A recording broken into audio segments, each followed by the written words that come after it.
நாமளே சொல்றோம். ராஜா தானே சொல்றாரு. அது கோபம் பொத்துக்கிட்டு வருது.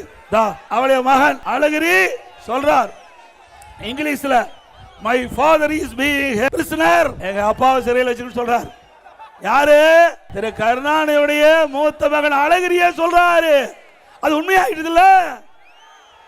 ஏன்னா திரு ராசா அவர்கள் உண்மையை சொன்னா ஸ்டாலின் இருக்கிற இடம் வேற இடமா மாறிடும்.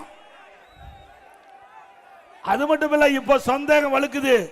ஸ்டாலின் பேச பேச இதில் உண்மை இருக்குமா என்று மக்கள் சந்தேகிக்கிறார்கள். அதுல திரு ஸ்டாலின் அவர்கள் தன் அண்ணனை அழகிரி ஒதுக்கி வச்சிட்டீங்க. உங்கள் தங்கை திருமதி கனிமொழியை மாநில அரசுக்கு வராம தடுத்துட்டீங்க.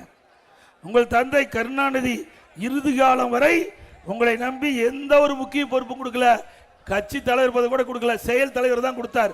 அப்படி நம்பிக்கைக்கு பாத்திரமானவர் இன்றைய முதலமைச்சர் ஸ்டாலின். அண்ணா திமுக ஆட்சிக்கு வந்த உடனே திரு ராசா அவர்கள் இந்த ஆடியோவில் வெளியிட்ட செய்தியை விசாரணை மேற்கொள்ளப்பட்டு சட்ட ரீதியாக நடவடிக்கை எடுக்கப்படும்.